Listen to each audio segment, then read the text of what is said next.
Welcome to another episode of the Scottish Property Podcast. How are you all? This is a live one today, Stephen. How's it going? Yeah, we're going live to just me and you shooting this shit today. Today we're going to chat about our best and worst deals. Ooh, best and worst deals, right? Okay, cool. So we've prepared a couple of case studies each. Well, I've only got one, and Stephen's got a couple, I think, but we will get on to that later. First of all, if you're joining live here and you want to drop us a wee comment and say hello, if you've got any questions, then put them in the comments box. We'll be able to see them pop up. That'd be good. But first of all, to kick us off, we just want to mention our up-and-coming networking events, which we are hugely excited about, Stephen.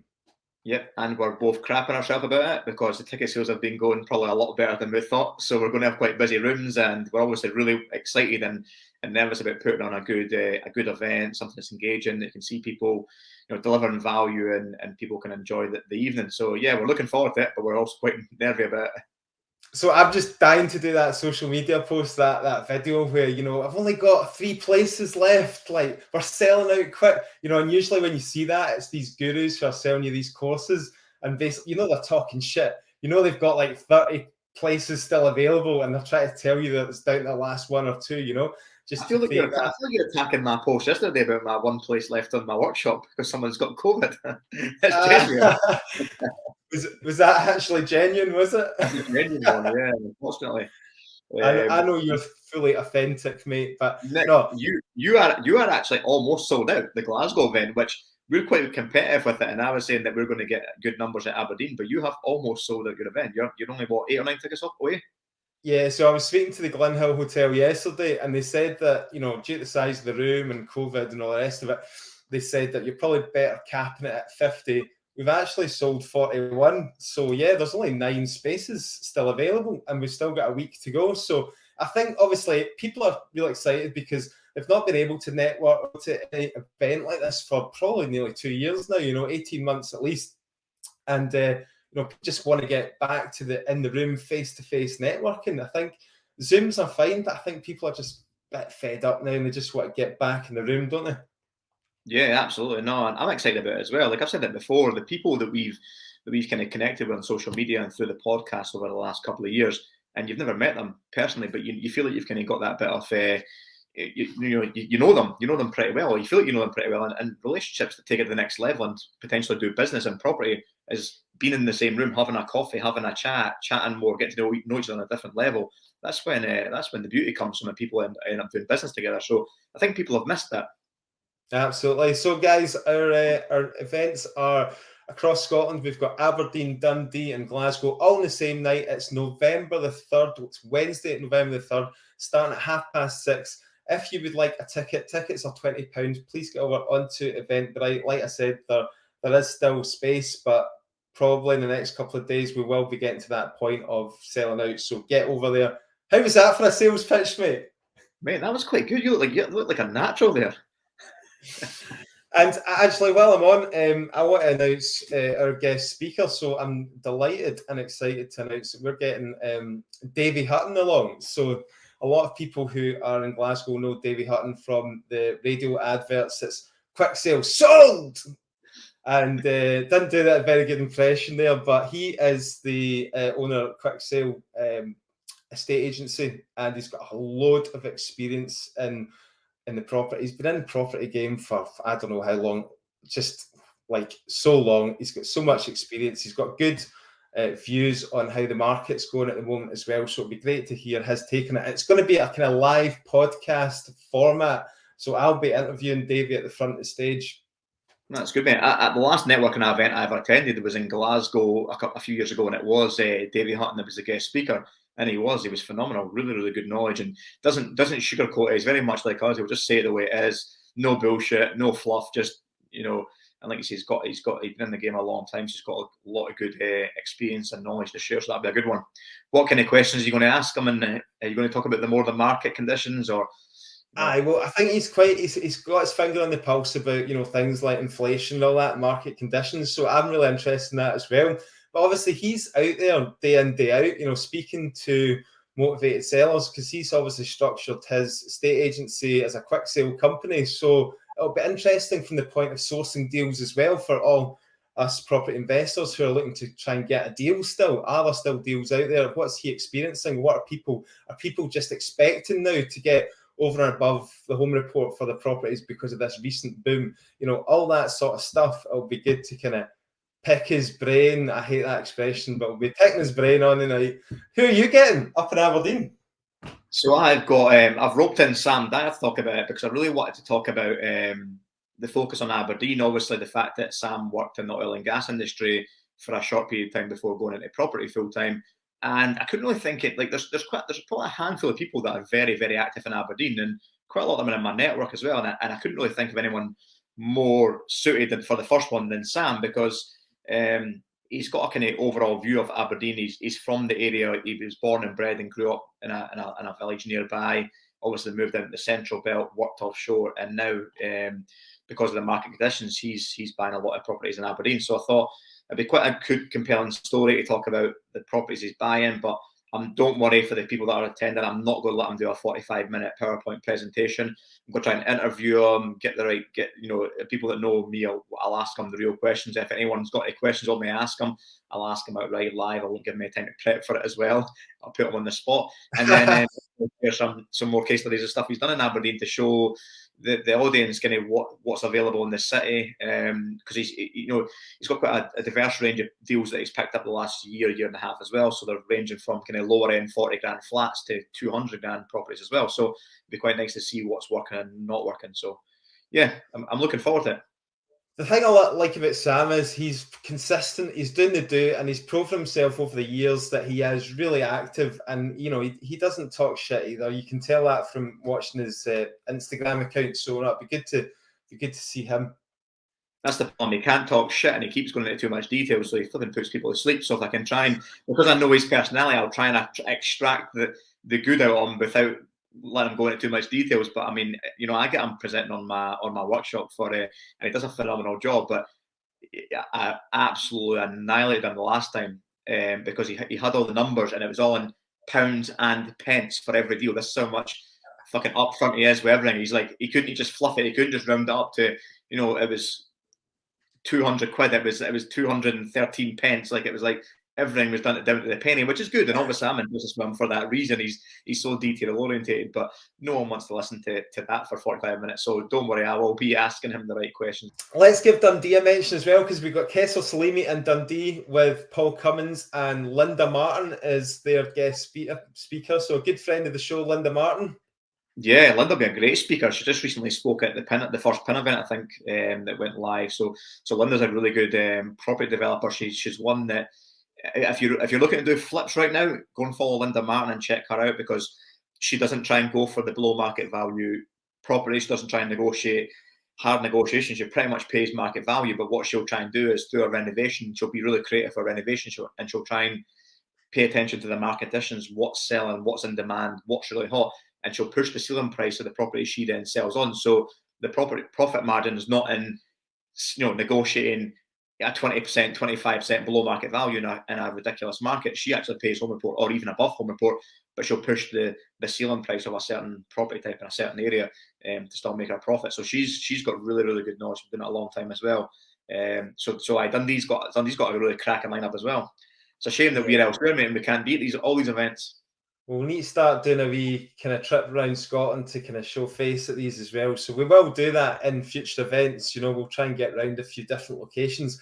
And we don't want to leave Edinburgh out. I want to mention Edinburgh as well. We are coming to Edinburgh. It's just we haven't managed to get things organised. Gary Wales is going to do our Edinburgh event. Yep, so Gary Wales has got Edinburgh lined up first Wednesday in December. I think it's the 1st of December. So he'll be joining us, and it'll be the 4 cities on the 1st of December. So I don't think he's got a guest speaker confirmed, but he's got his venue confirmed. He's going to have all the details. The details will be coming out soon as well. So Edinburgh, because people have been asking me about Edinburgh, which is nearest to me. So looking forward to Edinburgh as well. Cool, guys. If you somebody's asked here, Darren Black's asked, can we get a link? If you just go on Eventbrite and just type in Scottish Property Podcast, you will see all the locations pop up there. Okay, let's get on to our next item on the agenda today. I pulled out a news story because I love talking about these things. Stephen despises them. He hates talking about these news articles because he thinks they're a load of shite. But I think it's good to have your finger on the pulse and to see the data that's coming through. What's your argument against these sort of things, Stephen? I just think that, we're in the spearhead of what's happening in the market. You know when a market's hot, you know when a market's not, you know when something's moving, you know when the market's booming in rental demands in Glasgow. You've been sharing this in the podcast recently. But what I always find is a newspaper article will come out a year later about that. Oh, Glasgow rents are fucking booming, like they're paying more than they'll start writing this article, but Nick's been talking about the podcast for a year. So yeah, I get your point. They put data against it, but I always feel like if people are relying on news articles to influence their mind and their decisions on a market, they're probably well far behind proper investors, because investors have got their finger on the pulse. They're listening to podcasts, they're out speaking to people, they're estate agents or letting agents, and they're in the mix. So I always kind of feel like you read an article and you're like, yeah, we fucking know that happened 3 months ago or 6 months ago or a year ago. It just always seems like it's always so far behind by the time the data catches up, which is fine. And I get your point as well, that obviously it's quite nice when you know it and you see it to then put data against it and say, oh, actually, here's the statistics now against what the property prices have risen, or rental demand is and stuff like that. So I'll read the headline out in a minute, because people will be like, what are they talking about here? But I used to work in newspapers, so I'm a bit of a news junkie. So I do a lot of kind of reading of the news and stuff like that. And I think it's important because, like Stephen says, we are out on the ground. We're doing the do. We're out. We know the trends that happen because we see them, right? But you want confirmation of that, and that comes in the data. And obviously, the data is lagging. There's a time lag there, but I just like to see and confirm it that it is actually happening. Then, once you look back on the data, then you can look forward and say, right, well, this has happened in the past. Is this going to happen in the future maybe as well? And then start making decisions, especially now where we're at a state in the economy where it's very fragile just now. It almost feels like there's a kind of tipping point coming, or a turning point. So for me, I like reading about all this stuff, and I want to give the listeners some of this as well. So bear with me, Stephen. I'm going to read out the article here. So it's an article to timing. So Zoopla have put out an article, and they've said that they're expecting house prices to rise by 3% in 2022. So number one question we always get is, what house price is going to do? We're going to have a crash. What's going to happen, right? So what they've done is they've produced this article, and they've looked back at the last year, and they've said, due to all the huge demand, it's basically a supply-demand issue, right? Huge demand, hardly any supply. What's the number one thing you talk to estate agents about? They always talk about there's no stock. I always say stock, there's no stock. I think that's going to be a problem for years. I don't think that problem is going to go away overnight, right? Which is why they're saying things are still going to rise in 2022, but by not as much, because after the pandemic, we had this huge pent-up demand. Everybody was looking for more space. Loads of people had extra savings. Mortgage interest rates were at an all-time low, and lending was cheap. Loads of really good deals for first-time buyers as well. All this fueled the over the last few months this massive boom which we have had in 2021, and prices going up 7% across the UK on average. I think it was 6.6% on average across the UK. They're now saying on average next year it'll be 3%, right? So why are they saying that? Well, obviously, you look at what's happening with inflationary pressures. Obviously, the rise cost of energy, things are just getting more expensive. The rise in the cost of labour. Obviously, companies are going to have to pass this cost on to all of us, basically consumers. Price of everything's going to go up. People are not going to have as much money to think about moving house and stuff like that. Mortgage deals already, we've seen some of the mortgage lenders take away some of their amazing fixed rate deals, or notched them up a little bit already, because they're predicting that interest rates are going to be starting to rise soon. As soon as interest rates start rising, that obviously knocks onto mortgage rates as well, makes the cost of borrowing more expensive. I agree with this article. I think there will be a kind of decrease in the demand, which is good news for us investors, because the last few months have been a nightmare to try and find a deal. If we've got a decrease in the demand, in the wider market, then obviously we're hoping that that'll be good for us in terms of getting deals. And you're not fighting, you're not going out to viewings and seeing 12 to 20 people at the same viewing. You're not going at closing dates and all this. I think there will be that. I don't think it's just going to die overnight, but I think it will definitely get a little bit easier come 2022 once this inflation and the result of the inflation starts kicking in. Yeah, I tend to agree. I think you're the boom that we saw. It's too hot at the moment. It was going to have to calm down and slow down eventually. And I think I've already noticed it's slowing down a little bit. So yeah, I think that article does make sense. But what did they state? We saw property prices went up 6.6% on average. On average, yeah. So 6.6%, and that's in all of the regions across the UK over the past kind of 12 months.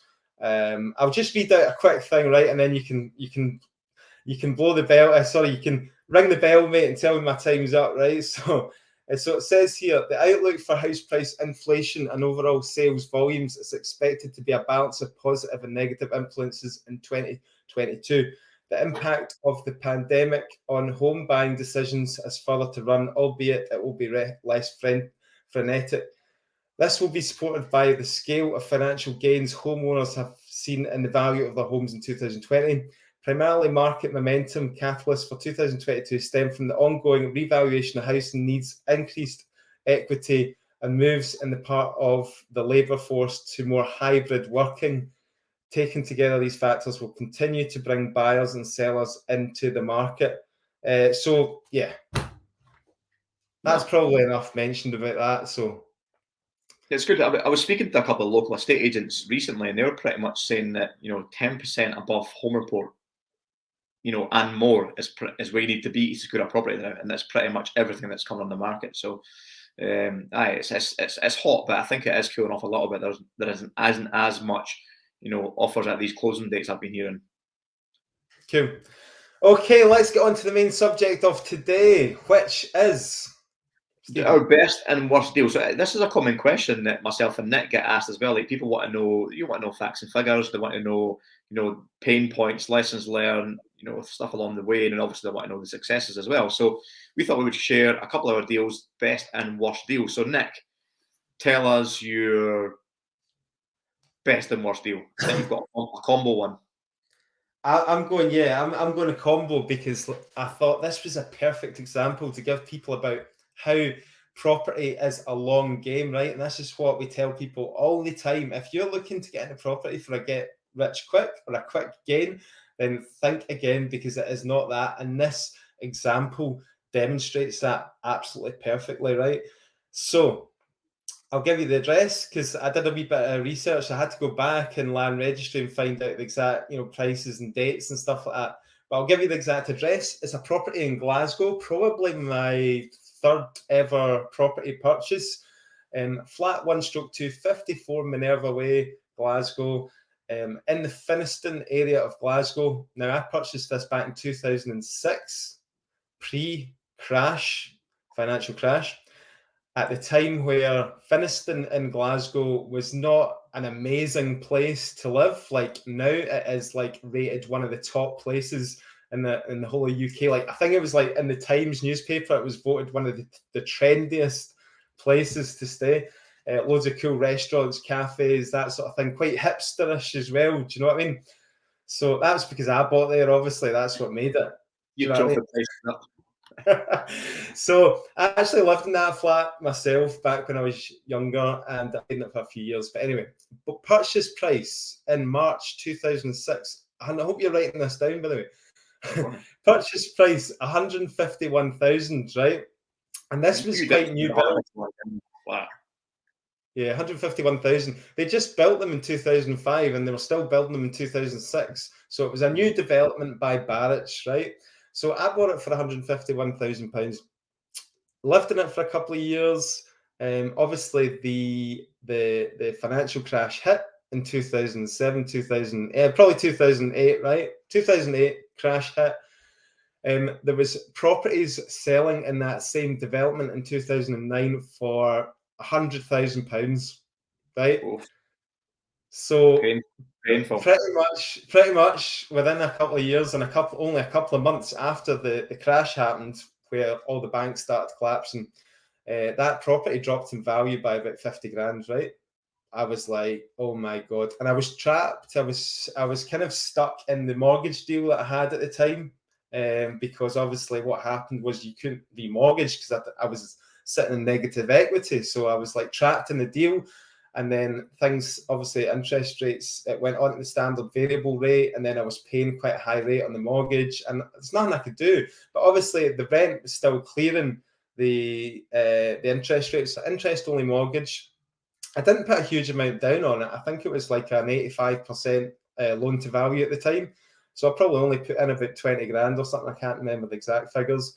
But yeah, so I was stuck in the standard variable rate. It was probably the interest rate for the mortgage. The mortgage repayments were probably about £500 a month. And I think I was making I think it was the rent at that time was maybe 550 to 600. So I was actually probably making a loss by the time I paid for factors, fees, and all the rest of it. Not a huge loss, but a small loss. Anyway, so to cut a long story short, things kind of like stayed quite, they didn't really move much. Would you ever consider at that time to let it get repossessed, let the bank take it off you? Because, like you say, if you're in an 85% loan to value, you'd be a mortgage of 130, 135, and it's now worth 100 grand. You could have just walked away and let them take it off you. Obviously, you're losing money every month. Did that ever cross your mind? For a couple of years, I was kind of like, I was still living there. So I was like, this, although I am like losing money here, I was like, what's the alternative? Like renting off a private landlord. So because it was my home at the time, it was slightly different. I then came on to let it out. And obviously then I was kind of still making a small loss, but I had other properties which were kind of supplementing that. So I thought, do you know what, I'm going to hold on to this because I think it's a good area and I think it will come up in value. So what did you see about the area back then that you thought it was going to be an up and coming area? What was the changes? What was going on? There was a lot of development. There was a lot of new build development going up, a lot of new blocks of flats. It was quite close to university, not prime West End location, but it was kind of on the kind of edge of the West End. Do you know what I mean? Going into a kind of slightly rougher area in Anderston. So I thought, well, this is going to pop here because there's so many developers putting money into this. So if you see an area that's getting redeveloped and there's a lot of money going into it to regenerate it, there's a lot of regeneration money going in, then obviously I think that's a good sign to invest in an area. I would also say if you're seeing the likes of commercial properties investing quite heavily in the area as well, or like cafes and restaurants opening up, I think that's a good sign to invest in an area as well. And a lot of these big companies, even big companies like McDonald's and Lidl's and stuff like that, if they're starting to pop up stores in areas too, they're obviously seeing they put a lot of money into market research as well. So stuff like that. Anyway, so yeah. So this really was your worst deal, but you still held up this property, haven't you? Yeah. So I'm sitting there and say, roll on 4 or 5 years. I've been making a small loss in the property. The rent's not making any cash flow. I'm thinking, this is terrible. This is the worst purchase I've ever made, considering, I've now bought a couple more properties in 2010, 2011, where, I bought them for cash, refurbed them, got my money back out, and they're cash flowing well. Do you know what I mean? I'm sitting here, 2015, 2014, I'm thinking, do I sell this place? What do I do? It's not really going up in value. Things have come up a little bit. But they weren't going massively up, and I still couldn't remortgage because I was just still at negative equity. So then 2015 actually did, it sits just over the back of the Hydro Arena in Glasgow, the Hydro, which is basically where they've got the COP26 at the moment in Glasgow. And I was like, 2015, I was like, I'm going to put this is when the Airbnb and all that started to come about, service apartment. I then put it to an essay, and I was like, straight away, I was making like £120 a night or something. So I did that for a few years, and that was really good money. So then it turned into a really good investment quite quickly overnight. And then obviously, the story, I got fed up of doing the Airbnb and the essay stuff. I just couldn't be bothered with it anymore. Then I put it back on standard rent. Rents had increased, so they'd gone from like 550 I was getting way back. They'd gone up to like 850 I get now. And they've actually even gone up again to, I think the standard rent for it at the moment is about £1,000 a month. I think that's what you can get now. And I only rented it at 850 about 18 months ago. Do you know what I mean? So this is why now I'm sitting here thinking the current value of this property now is 200 grand for a 2-bedroom. So you've went from 2006 at 151, 2009 to 100 grand, but you've got a 50 grand loss if you liquidated it and sold it on. Yeah. Cash flow's terrible. It's washing its face if they're making a small loss. Rent increases went up into 850 to now £1,000, and in 2021 you're at 200k, so you're up 50k now. Exactly. That's pretty phenomenal. That's pretty phenomenal to see the trends, the up and down market trends. That's 15 years. 15 years. And I always say to people, have a 20-year, like viewpoint when you're getting into property. Do you know what I mean? Now that might be quite off-putting to people, but I think it's like if you want to build a decent portfolio, I think you've got to think that far ahead. Yeah, absolutely, man. There's a lot to be said for your kind of strategy as well. Like you kind of downplay yourself about this whole slow and steady and building it. But I had a very similar position with one in Cowdenbeath, a 3-bed ex-council that I stayed in for a couple of years, and very, very similar. But the moment I could exit, I think I exited in 2018. I think it was about £6 more than I paid for it. Like I pretty much put it on the market for what I bought it and got £6 more because I'd got a wee light refurb on it. So I pretty much like washed my face, the exact same situation. But right now, because of the rise in the last 3 years, that property is probably up at 145, 150. So that actually just held my nerve and didn't bother thinking about the negative side of it and exit and thought of my longer point of view. I probably would have up a hell of a lot more cash than I won on that property. Yeah, so that was it. And looking back on it, I'm looking at figures and going, so 15 years, it's gone up in value 50 grand. What's that? Capital growth average over 15 years. I think it was like about 2% on average year on year, which doesn't sound great considering property prices at the moment in Glasgow are going up about 10%. But now that it's on that, the last kind of, I would say in the last year, things have started motoring. Do you know what I mean? Previous to that, things were only going up, 3% in Glasgow, 3 to 5% maximum. So now, if things continue, which, again, previously to what I was saying, that I don't think they will continue going at the rates they are. But, I'm on that kind of good point of capital growth now. And that was because, I bought in a good area. I mean, it wasn't an amazing area, but it was a good area. I mean, I could have bought in a really shit area and I'd still be struggling to get that. I would probably still be sitting in negative equity. Even some places in Glasgow at the moment haven't recovered, Yeah, that's good. That's a really good point. That's good. So your worst deal will become your best deal. Worst deal becomes the best deal, mate. So let's get on to you. Give us a piece. I kind of thought I would do more flips because I knew you were going to do a buy-to-let one. So I thought I would try and swing it on the side, the opposite side of the spectrum.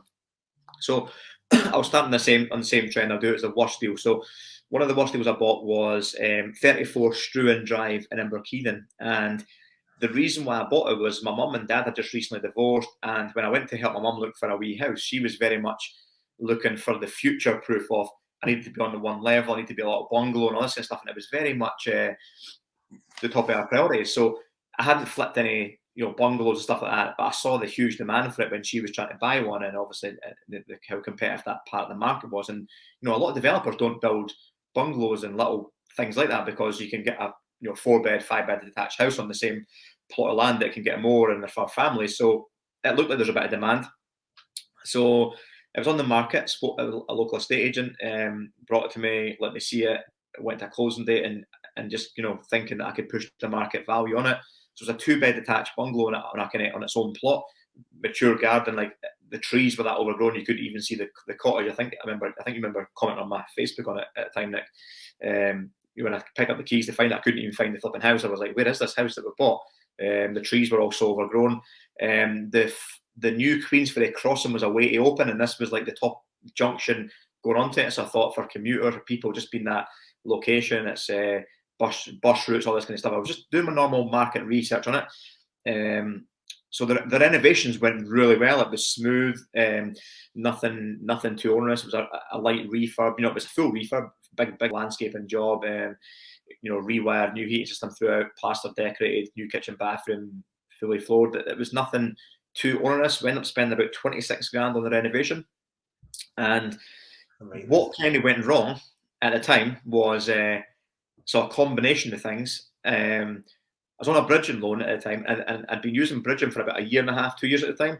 And because every property that I touched turned to gold, and I used to sell it at closing dates at the 6-month rule, I never actually understood the small print in bridging loans that if you went over your 6-month required bridge term to your year term, which is your max term, then your interest rate doubles. Whereas if you'd says I want it for 9 months or a year, you would have got a slightly higher rate. Whereas we were trying to go for the slightly lower rate to be in and out quickly and pay less holding costs. So the holding cost on the bridging loan, I remember it was about 0.75% a month, and I'm sure off the top of my head, about 600 quid a month. So at because we had quite a few renovations on the go at the time, it wasn't ridiculously quick. And then when we put it on the market, it just stalled. And at the 6-month point, about a month later, a couple of months later, when we were expecting to get that sale through, the bridging loan doubled to 1.5%. So it was up at 1,200 quid, plus the 200% council tax, plus the utilities on it. So we're probably out going about 1,500 quid, 1,600 quid a month on this one cottage. Wow. And it just stalled for months on the market. Probably, it probably doesn't sound as bad as it was, probably 3 or 4 months in the market. But back then, when you're on a bridging loan and you get that much cost and you've got 3 or 4 other projects in the go, you were soon eating into it, and you're becoming that motivated seller that we're all looking for. So yeah, you're the motivated seller now. Yeah, you're pretty much needing to cash out just to get rid of this bridging loan, and so we end up selling it for 128,000, I think it was. So it wasn't a loss. It probably would have been a break, and even if it factored in all our holding costs, but it was quite a horrible deal. And at the time when you were looking at it, I couldn't understand why it lined up. The market research was right. The estate agent that I relisted it with couldn't understand it either. They thought it was going to go to a closing date within a week and sell. We ended up spending a bit more money, about 3 or 4 months into being on the market, and we dressed the property, and then it sold after that. So it kind of proved the concept of dressing about maybe 3 or 4 years ago. This one was. So dressing wasn't a thing. Everyone was just flipping. You remember that, Nick? Everyone was just flipping, and it was blank walls, paint, carpet. There was nothing on furnished. Yeah. The builders refurb, yeah. Aye, basic refurb. Walk in, put your stuff in it, there you go. But we dressed this, and it seemed to have worked on the market. But because of how long it sat on the market, the old couple that were buying it knew they didn't need to pay over the asking price. They could have negotiated under, which they did, and ended up getting it for 128 grand. Now, big lessons learned for me on that was having the plan B in your head to pivot quite quickly with stuff like this, because the valuation came back at 140. So if we had pivoted and put on a 75% loan to value mortgage to clear the bridging loan, we probably left about 15 grand in the deal. It would have been a great little SA cottage. It was dressed, it was fine, and we probably would have done okay with it, because if we didn't stick and hold in the market for that 5-6 months extra with the running costs, we probably would have done all right. We probably would have kind of walked away, got less of that money in the deal. But it probably goes back to your point, Nick, as well, about the property being that long, like taking it from a longer point of view. But when your sole purpose of the project is a flip, you want this exit, you want to move on, and there was more projects up and coming. If we had, can I just pause you there, mate? Can I just ask you a question that's popped into my head?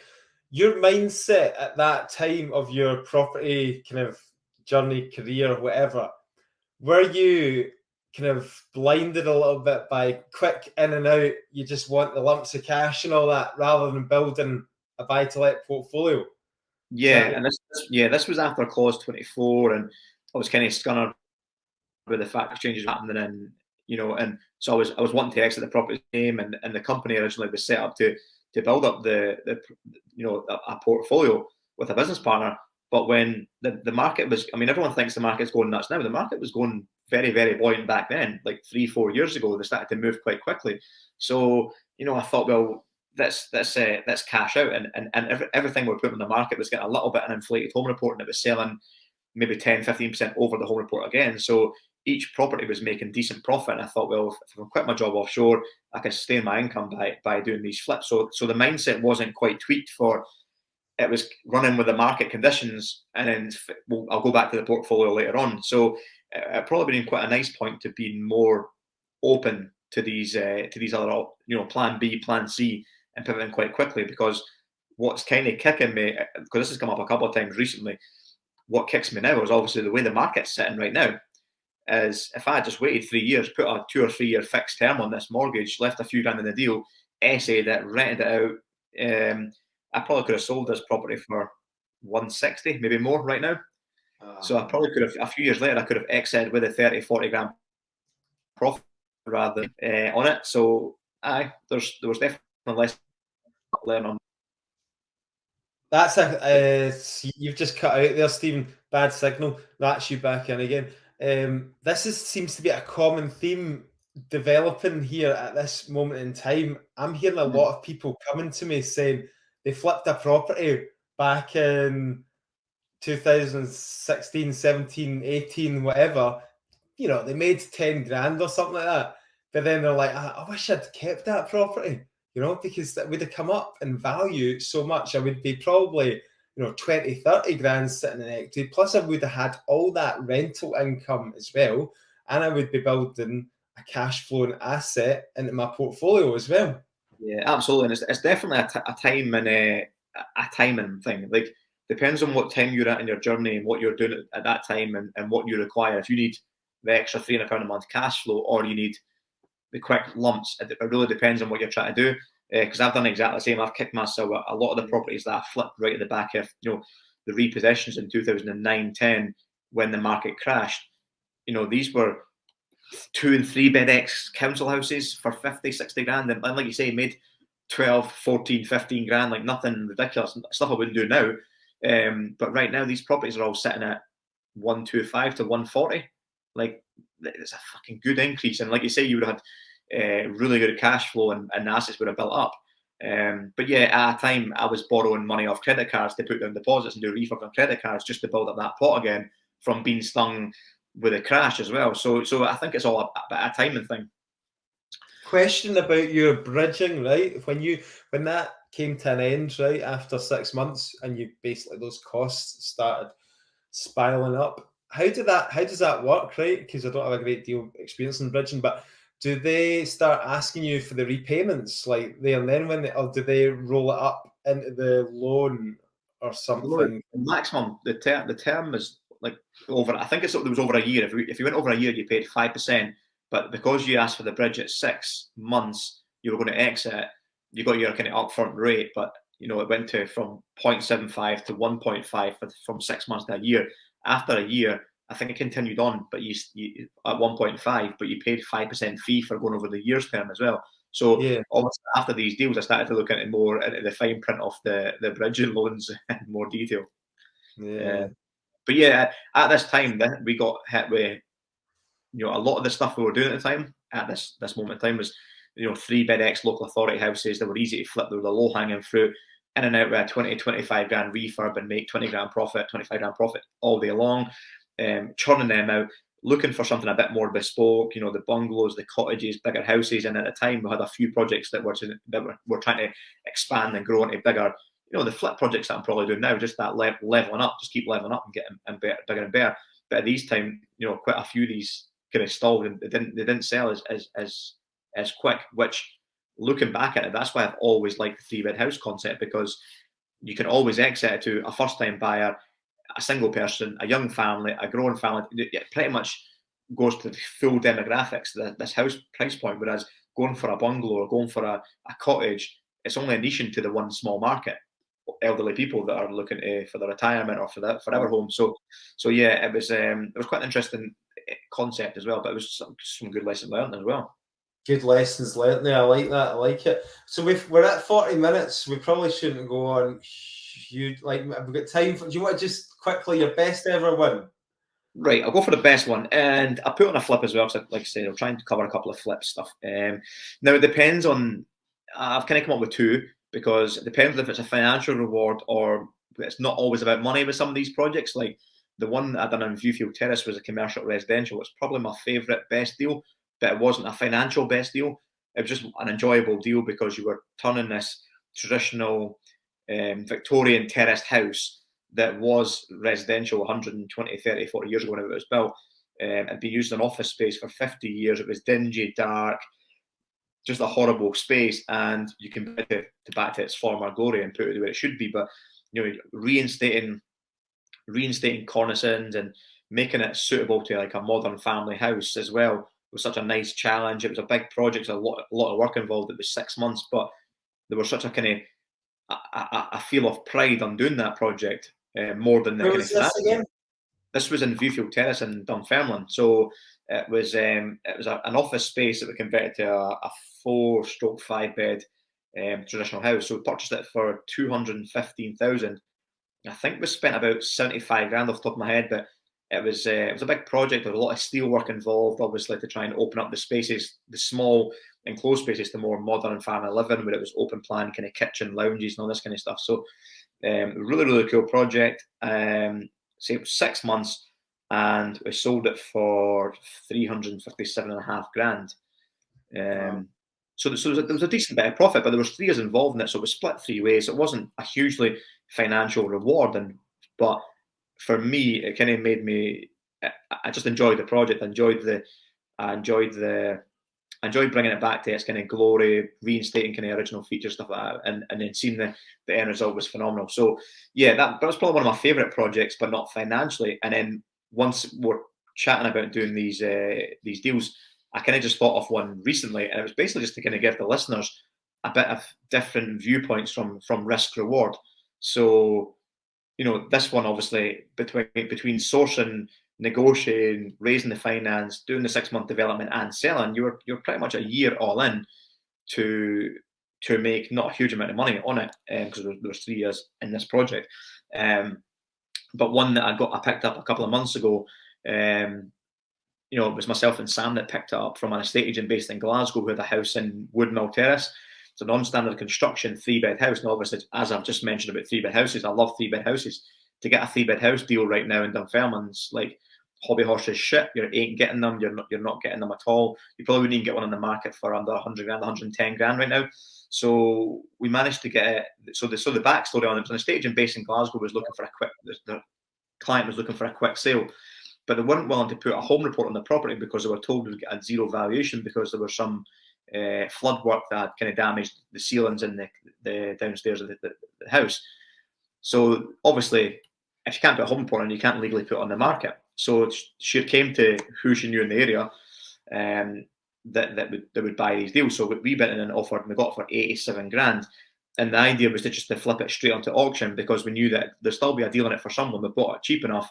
The market's going nuts. 3-bed houses are going in that area, probably going at 140, 145. So I thought even if we sell it and make a quick buck on it, somebody can do their own renovation and probably make a little better. If it's somebody's own house, they can get a bit of a deal and put their stamp on it.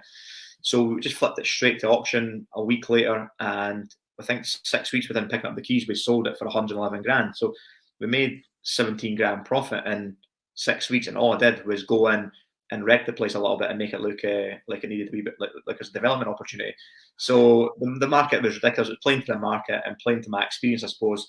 But risk reward, that one's got to be one of the best deals because I went in for an hour, chucked some shit out in the garden, put some suns down, made it look worse, and went on my way to Aberdeen that day. So it was pretty much the only thing I did on that project, and to make that profit was probably more than the Viewfield Terrace project for a year's worth of work. You just did the fun bit, going in with the sledgehammer. That's the best bit, isn't it? Nice. But that would have been a good candidate for Homes Under the Hammer or something like that. Do you know what I mean? That would have been cool. No, that's a strategy that I've seen a few going through the auction, and you can tell that's what they've done because you would have seen them on with an estate agent a couple of months before. Do you know what I mean? And they've gone in, they've probably ripped it apart a wee bit more and then flipped it back on the market. I've seen a few people do that, but if you could get more of them, that would be a killer strategy, that, eh? Yeah, I've got the keys on another one on Friday for that strategy. Oh, brilliant. Nice one. I'll come up and give you a hand. I'll take my sledgehammer up. Yeah, that's right. So it's a bit of Good stuff. diversification on best and worst case deals from us then. Aye, so that pretty much sums it up. So there you go. Dunfermline for you, £67,000 in that office to residential. That's a pretty good one. The most I ever made on a flip was 35k. That was in Paisley, a 3-bedroom flat in Greenock Road, back in 2017. And then I don't know why I haven't done many flips since. Just get tied up with the business and stuff. So yeah, I did. They're pretty time consuming. They're good for building your pot, but they are very time consuming as well. Yeah. You've got a lot of the costs that people don't factor in these days, as well as buying, holding, and selling costs. I mean that on an average kind of flat house, it's probably 10 grand of fees that most people won't even think about. By the time you pay ADS and council tax, utilities, mortgage costs against it, and keeping it for 6 months, like you'll be 10 grand at least on these fees. I tell you what, a big demotivator for me is, not to put a negative spin on it, but just recently, a demotivator for me has been dealing with tradesmen at the moment, and all this kind of materials shortage and costs going through the roof and all that. And then I'm looking at margins and I'm thinking, right, I could make 15 grand off of this, but like I've got all this hassle as well, No, I'd agree. It's certainly difficult at the moment with trades. Feeling that pain point with Kelly, the commercial project at the moment. Yes, and if you want to know about that one, just get on Stephen's Instagram and you'll see the pain that he's going through at the moment. So it's not all plain sailing in this property world, is it? No, certainly isn't, mate. Certainly isn't. But it's been good to catch up with you and good to chat about the best and worst deals. Great stuff, guys. Thanks very much for listening. And as always, we appreciate your support over on Apple Podcasts. If you could leave us a review, that would be really appreciative. And also, if you could follow us on social media, join our Facebook group on the Scottish Property Podcast Facebook page. Join in the discussion there. Brilliant, guys. Thanks a lot. Thanks. Bye for now.